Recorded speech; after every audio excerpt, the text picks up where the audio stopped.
Assalamualaikum warahmatullahi wabarakatuh. Halo semuanya, perkenalkan saya Fitra Ferdiansyah sebagai narator pada video kali ini. Izinkan kami untuk mempresentasikan mini project kami dengan judul Sistem Perpustakaan Berbasis OOP.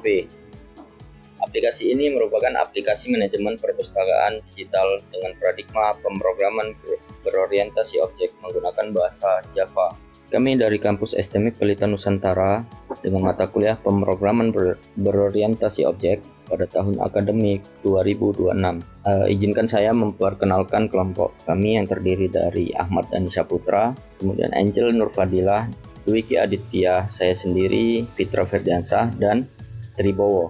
Kami berlima adalah sebagai tim pengembang sekaligus kelompok yang mengerjakan presentasi mini project ini. Tak lupa terima kasih kepada dosen pengampu kami, Pak Dedi Chandro Parulian Sinaga Eskom Mkom, sebagai pengampu mata kuliah pemrograman berorientasi objek ini. Oke, kita mulai dengan latar belakang dan tujuan pengembangan perpustakaan berbasis OOP. Kita masuk ke dalam latar belakang.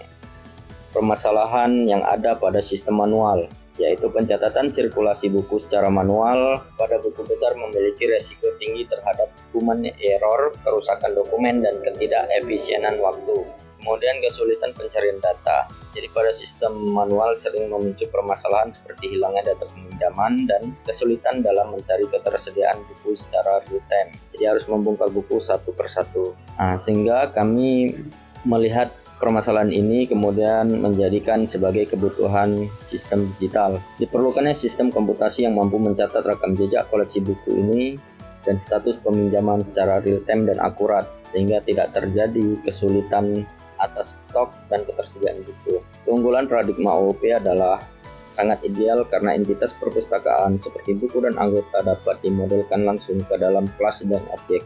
Digitalisasi sistem perpustakaan menjadi keharusan untuk mengatasi keterbatasan sistem manual dan meningkatkan efisiensi pengelolaan data.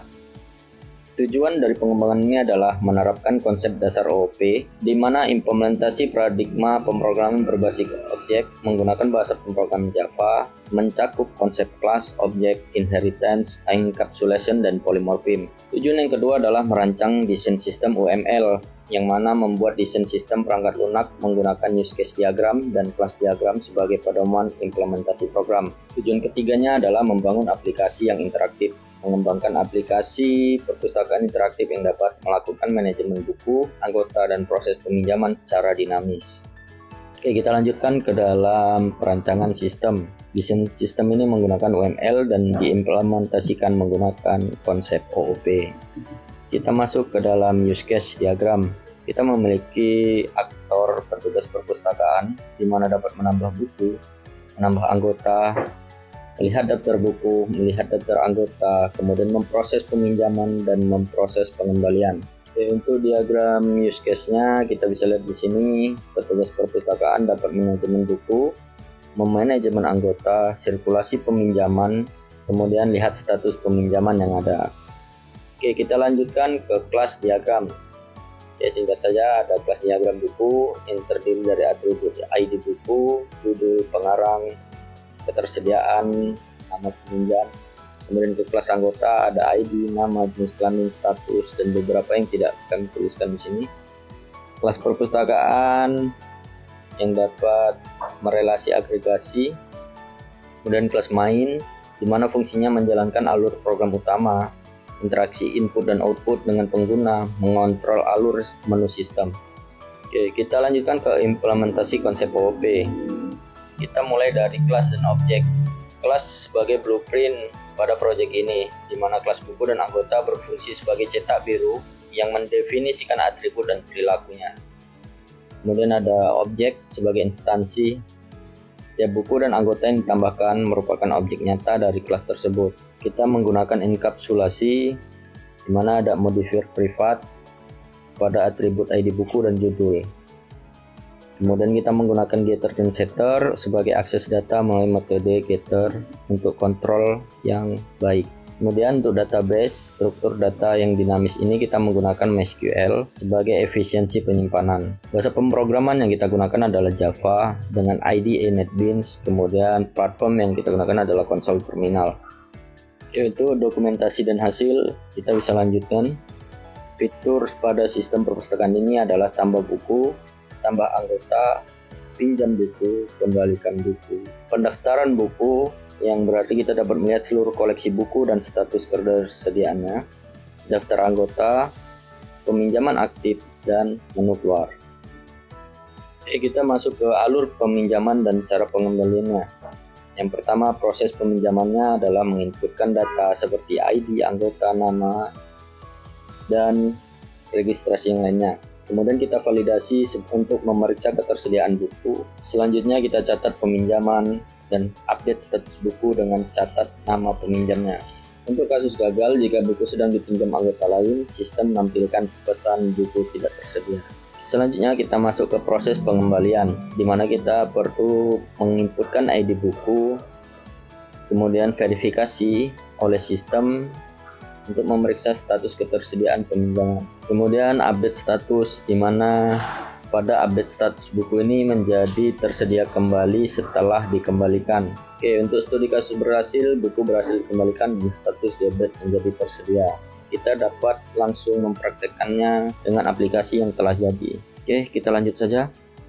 Untuk menjalankannya, pertama kita pastikan dulu MySQL servernya itu aktif ya, karena kita menggunakan database MySQL. Kemudian kita jalankan programnya. Nah, di sini ada run .bat. Nah, ini adalah perintah yang menjalankan program ini tanpa harus membuka dari NetBeans.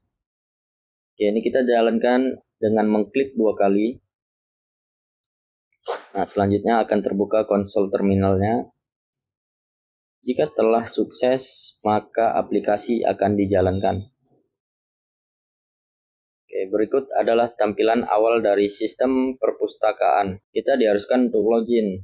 Tenang, kita dapat melihat di sini panduannya. Untuk admin, kita bisa menggunakan admin. Untuk username-nya dan password-nya admin123. Setelah menginputkannya dan database telah terhubung, kita pastikan dulu terhubung ke database. Jika tidak, maka sistem akan sulit untuk dijalankan. Kemudian kita klik masuk, akan menampilkan dashboard halaman utamanya. Nah, berikut adalah tampilan dashboard dari sistem perpustakaan ini. Di halaman dashboard ini terdapat total judul buku yang ada, stok ketersediaan, anggota yang aktif, peminjaman aktif, keterlambatan, pengembalian, dan denda bulan ini. Nah, jadi kalau ada yang terlambat, maka dendanya akan nampil di sini berapa jumlahnya. Kita dapat juga mengklik tombol cepat di sini, ada peminjaman buku, proses pengembalian, dan lihat laporan. Kita mulai dari data buku, menu data buku di sebelah kiri ya, di sisi kiri kita klik. Nah, di sini ada satu buku ya. Ini kita coba hapus dulu, kita klik, kemudian kita klik hapus. Nah, ini adalah proses menghapusnya. Jadi sekarang kita kembali ke dashboard dan lihat total buku di sini masih kosong ya, stoknya juga kosong. Kita coba untuk menambahkan data bukunya. Untuk kode buku kita biarkan yang sudah ada. Kita masukkan judul bukunya Habis Terang Terbitlah Matahari. Untuk pengarangnya kita tuliskan saja bukan saya. Untuk penerbitnya juga kita samakan bukan saya. Ini karena sebagai sampel ya, daripada kita memasukkan data buku yang salah, lebih baik kita masukkan sampel yang benar-benar tidak ada. Tahun terbit kita masukkan, contohnya untuk tahun terbitnya tahun ini, kemudian kode ISBN-nya kita coba ISBN 9999. Untuk kategorinya kita masukkan ke dalam sastra. Untuk stok totalnya kita buat 11. Lokasi raknya kita letakkan di rak 1 atas. Kemudian jika telah diisi kita klik simpan. data buku akan berhasil ditambahkan. Nah, jadi kita lihat informasinya ya. Jika gagal, dia akan menampilkan informasi juga. Ini kita klik OK, maka data akan tersimpan di sini. Untuk menambahkan data baru, kita klik baru. Oke, jadi kosong ya. Nah, jika ingin mengubah, kita klik pada kode bukunya atau boleh judul yang mana aja ya. Yang penting data yang ada di sini di listnya. Oke, kemudian data akan tertampil di bagian bawahnya. Kita dapat mengubah data yang ada di sini. Contoh, sebelumnya kategorinya kita salah di sastra, kita ubah jadi umum. Kemudian jika tiada ada lagi perubahan, maka kita klik simpan. Data buku berhasil diperbarui. Oke, kita klik OK sebagai persetujuan. Nah, kemudian kategorinya telah berhasil berubah. Oke, kita coba tambahkan buku baru dengan judul testing. Pengarang juga kita buat tes, penerbitnya tes, tahun terbitnya 2027. SBN-nya ISBN 221. Untuk kategori kita masukkan ke sastra. Untuk stok kita buat aja 1 dengan lokasi rak adalah rak kedua dengan posisi di atas. Oke, kemudian kita simpan. Data berhasil ditambahkan. Nah, oke, kita selanjutnya akan mendemokan gimana cara menghapusnya. Kita klik aja nih data yang mau dihapus. Contoh ini ya testing, kita klik. Kemudian kita pilih hapus karena datanya sudah ada di sini. Kita tinggal menghapusnya. Klik hapus. Nah, di sini ada konfirmasi dari sistem apakah kita yakin ingin menghapus buku ini. Jika benar, maka kita lakukan yes. Jika tidak yakin atau mungkin tadi kesalahan, kita buat no. Oke, di sini kita mau benar-benar menghapusnya, maka kita lakukan yes. Nah, sistem memberi bahwa buku telah berhasil dihapus. Oke, kita konfirmasi. Nah, maka data buku tinggal hanya 1. Oke, kita lihat di dashboard. Di sini total buku adalah 1, kemudian stoknya adalah 11. Kita belum memiliki anggota. Oke, karena itu kita masuk ke data anggota. Kita tambahkan anggota baru. Oke, nama lengkapnya kita masukkan nama saya aja, Fitra. Untuk jenis kelamin kita bisa memilihnya nih. Sini ada laki-laki dan perempuan. Kita pilih laki-laki dengan opsi L. Kemudian alamatnya kita masukkan nomor teleponnya. Kemudian kita masukkan emailnya. email@saya.com. Oke, tanggal daftar telah terkonfirmasi untuk data hari ini ya. 26 bulan 6 sesuai ya. Oke, kemudian statusnya adalah aktif, non-aktif, dan blokir. Oke, jadi karena ini pengguna baru kita masukkan aktif. Kita simpan untuk mendaftarkan anggota ini. Data anggota telah berhasil disimpan. Oke, kita masukkan data kedua. Uji coba atau anggota baru. Jenis kelaminnya kita buat perempuan, alamatnya Jalan Samadia. Untuk nomor telepon kita masukkan. Kemudian di sini anggota @email.com. Untuk tanggal daftarnya kita samakan karena hari ini kita mendaftarnya nih. Statusnya kita aktifkan saja. Maksimal pinjamnya 3 ya. Jadi kita juga dapat menerapkan di sini jumlah buku yang dapat dipinjam sebanyak berapa. Oke, jika sudah cocok kita melakukan simpan. Kita dapat mengubahnya sama seperti pada bagian buku. Kita hanya perlu mengklik data yang ingin diubah. Nah, contoh di sini kita mau statusnya kita ubah menjadi nonaktif. Oke, jika sudah kita simpan. Untuk menghapusnya juga tidak berbeda ya. Kita klik anggota baru, kita klik hapus, dia akan mengkonfirmasi dan kita pilih yes. Maka data telah berhasil dihapus. Oke, sekarang kita buka dashboard dan kita telah memiliki satu buku dengan stok 11. Kemudian anggotanya aktif adalah berjumlah 1. Oke, peminjaman aktif di sini masih kosong. Kita lanjutkan ke peminjaman. Oke, di sini kode peminjaman, kemudian anggota ya nih. Jadi karena tadi hanya ada satu anggota yang tertinggal yang aktif, maka kita pilih anggotanya. Nah, di sini ada keterangan pinjam aktif adalah 0 dari total maksimal yang boleh dipinjam, yaitu 3 buku. Oke, karena di sini ada hanya satu stok buku, maka kita pilih buku Habis Terang Terbitlah Matahari ini ya, dengan stok 11. Kita pilih. Untuk tanggal pinjamnya tanggal hari ini, kemudian jatuh temponya ini selama 1 minggu ya.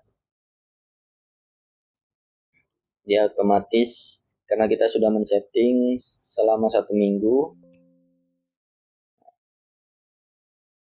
Kemudian keterangannya,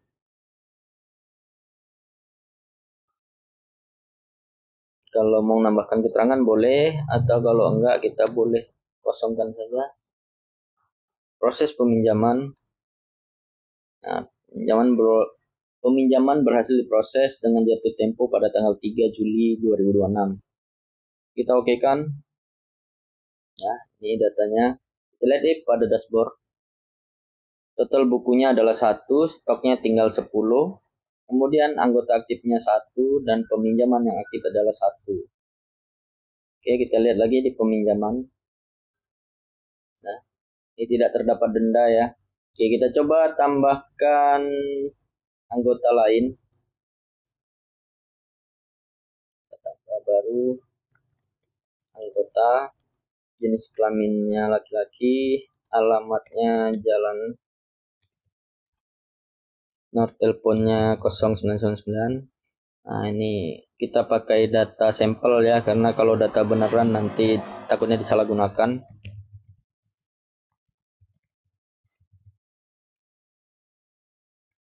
Statusnya aktif, maksimal pinjam hanya kita berikan 1 saja.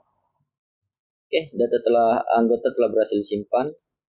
Nih, ya, anggotanya aktif 2. Kita masuk ke menu peminjaman. Nah, jadi di sini kita masuk ke peminjaman. Kemudian klik baru. Oke. Kode peminjamannya akan otomatis berubah ya. Oke, kita klik anggotanya yang mana, kita pilih si anggota. Kemudian untuk buku yang sama, stoknya 10 ya, karena masih ada stoknya jadi boleh dipinjam lagi untuk judul yang sama. Untuk keterangan kita kosongkan, kita proses peminjamannya. Oke. Nah, selanjutnya kita lihat di dashboard. Nah, peminjaman aktif 2, anggota 2, stoknya tinggal 9. Yang sebelumnya adalah 11 ya. Oke, kita lanjutkan dengan proses pengembalian. Untuk anggota ini, kita lakukan pengembalian tanggal hari ini juga ya, jadi nggak ada denda. Atau kita boleh nih melakukan pengembalian pada tanggal 26 bulan Juli ya. Kita coba lihat. Nah, dendanya adalah 46.000. Kemudian kita coba proses pengembalian. Nah, konfirmasi pengembalian buku dengan denda 46.000. Kita coba. Pengembalian berhasil. Nah, statusnya adalah terlambat. Oke, kita lihat. Untuk denda bulan ini masih kosong ya, karena tadi dendanya ada di bulan 7. Karena tadi kita kembalikan pada tanggal 26 juga, tapi bulan 7-nya. Jadi statusnya ini dendanya kosong untuk bulan ini. Oke, kita coba untuk pengembalian pada akun saya sendiri ya. Ini kita masukkan di tanggal, kita peminjamannya dulu kita ganti Atau ini kita hapus dulu.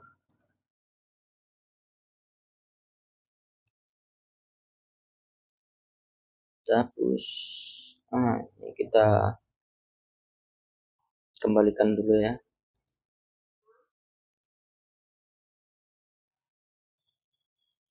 Oke, kita lakukan peminjaman.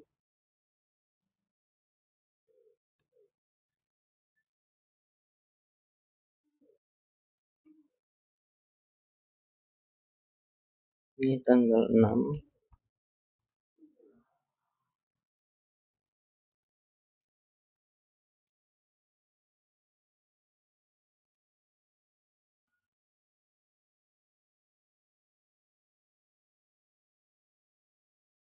Kita lakukan pengembalian. Untuk di sini statusnya sudah terlambat ya. Hari terlambatnya adalah 13 hari karena harusnya tanggal 13 Juni kita telah kembalikan.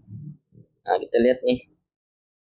Dendanya adalah 26.000. Kita proses pengembaliannya, konfirmasi dengan denda yang ada, kita yeskan. Nah, pengembalian berhasil, dendanya 26.000. Oke, kita lihat pada bagian dashboard. Sini denda bulanannya adalah 26.000. Oke, kita coba lihat laporan. Oke, di sini ada ya total bukunya gitu ya. Daftar buku.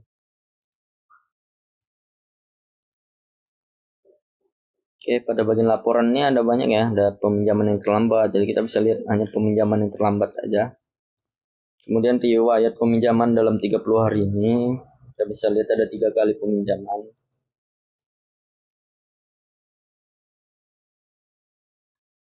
Oke, kita juga dapat mengekspornya ya.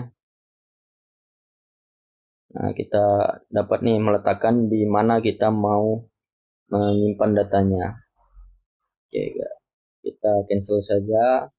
Kita lakukan di dashboard, kita lihat lagi nih, denda 26.000. Proses ini telah berhasil dan proses ini semuanya telah berhasil dan berjalan dengan baik.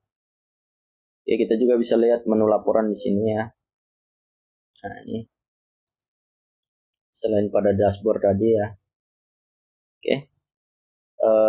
Untuk laporan, peminjaman buku, dan seluruh menu telah berhasil dilakukan, maka selanjutnya kita akan keluar. Ya, sistem juga menanyakan apakah kamu benar-benar ingin keluar dari sistem. Nah, kita klik OK. Oke. Kemudian sistem akan menampilkan halaman login kembali. Oke, jadi kita masuk pada kesimpulan hasil pengembangan dan pencapaian dari sistemnya. Oke, kita masukkan untuk kesimpulan dan hasil adalah efektivitas dari konsep OOP. Di konsep pemrograman OOP ini sangat efektif untuk memodelkan sistem untuk dunia nyata. Dalam contoh kasus ini kita terapkan pada aplikasi perpustakaan ke dalam kode program yang terstruktur dan mudah dipahami. Dan tingkat keberhasilan dari desain UML-nya menjadi pedoman yang jelas sebelum memasuki tahapan penulisan kode program. Fungsionalitas berjalan dengan baik. Kita telah melakukan demo sebelumnya ya, jadi aplikasi telah berjalan dengan baik. Dapat melakukan inventaris buku, registrasi anggota, dan pelacakan keluar masuk atau peminjaman dan pengembalian ya, atau sirkulasi di sini. Pencapaian dari proyek ini adalah mini proyek ini telah berhasil menunjukkan penerapan konsep OP dalam pengembangan aplikasi nyata. Sistem mampu mengelola data buku, mendaftarkan anggota, serta memproses sirkulasi peminjaman dan pengembalian buku secara dinamis dan efisien. Sekian dan terima kasih untuk presentasi mini project sistem perpustakaan berbasis OOP dari mata kuliah pemrograman berorientasi objek pada kampus STMI Pelita Nusantara Medan tahun ajaran 2026. Kami tim pengembang yang terdiri dari Ahmad Dhani, Saputra, Angel Nurfadilah, Dwiki Aditya, Fitra Ferdiansah, dan Tribowo mengucapkan banyak terima kasih terutama kepada dosen pengampu Bapak Dedi Chandro Parulian Sinaga Eskom Mkom untuk proyek yang telah kami lakukan ini. Saran dan kritikan kami terima. Terima kasih.